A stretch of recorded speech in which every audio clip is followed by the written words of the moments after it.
lorsqu'on a su déjà qu'Alexandre ne pouvait pas marcher, ne pouvait pas utiliser ses mains, c'était assez difficile pour nous en tant que parents. Quand on s'imagine plein de choses, on s'imagine aller jouer avec lui, on s'imagine qu'il va courir, qu'il va jouer au foot, qu'il va faire plein d'activités. Or, ce n'était pas le cas pour lui. Bonjour Brut, bienvenue chez nous.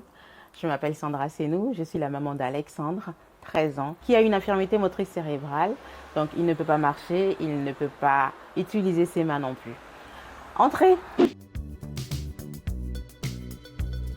Alexandre, c'est un enfant très grand prématuré. Donc, il est né à 25 semaines plus 4 jours.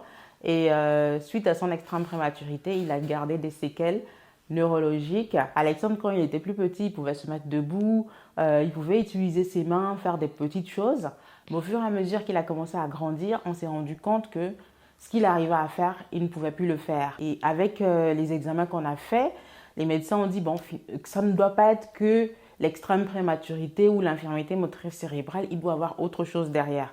Donc, on nous orientait vers des examens génétiques, d'autres examens pour trouver quelle maladie rare cela pouvait être. Donc, ça dure depuis 2021 à peu près, où on a lancé des recherches, les médecins ont lancé des recherches pour savoir quelle est la maladie rare qui est derrière. Donc, aujourd'hui, on ne sait pas quelle maladie rare il a. Donc là, on va aller dans sa chambre et on va pouvoir finir l'habillage avec lui. Bonjour Alexandre.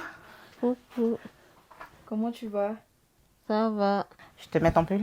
Et les matins pour la vie, c'est vous seul ou Non, c'est mon mari qui s'en occupe en général avant de partir. Sauf là, par exemple, aujourd'hui, il est à la maison, donc c'est moi qui vais m'en occuper parce que lui, il est déjà parti au travail.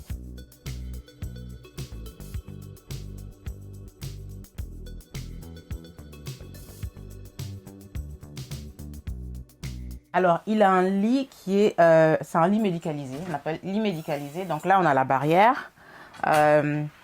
Et ensuite, on a la petite télécommande qui va nous permettre de remonter la tête ou baisser la tête. Donc, on a un babyphone ici et il y a le retour dans notre chambre. Ce qui fait que quand il nous appelle, enfin, il parle dans le babyphone, il dit ce qu'il a.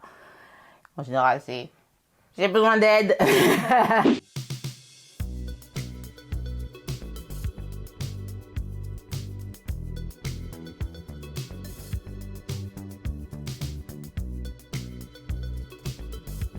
Alexandre, comme il ne peut pas utiliser ses mains, son fauteuil a été adapté pour avoir une commande au menton.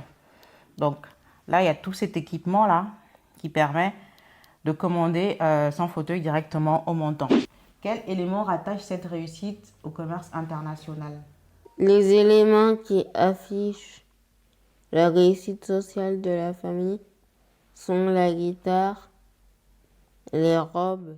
On fait les devoirs avec lui, bien qu'il a toute sa tête, mais nous, on doit l'aider à faire tout.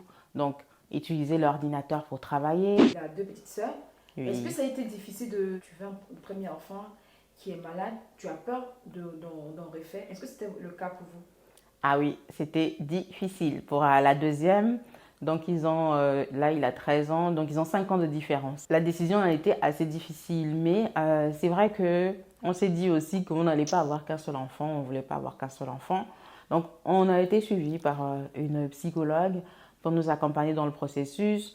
Pour cette deuxième grossesse, ben forcément à l'hôpital c'était très suivi. Pour éviter que j'accouche encore tôt, tous les examens ont été faits pour cadrer la grossesse et préparer aussi Alexandre parce que Alexandre, du fait qu'il ne puisse pas marcher, bah, sa petite sœur, ça ne devait pas être le cas. Donc, il fallait aussi le préparer et lui dire, bon, ben, ta petite sœur va arriver, elle va pouvoir marcher, faire des choses, etc. Que ça ne soit pas quelque chose de frustrant pour lui.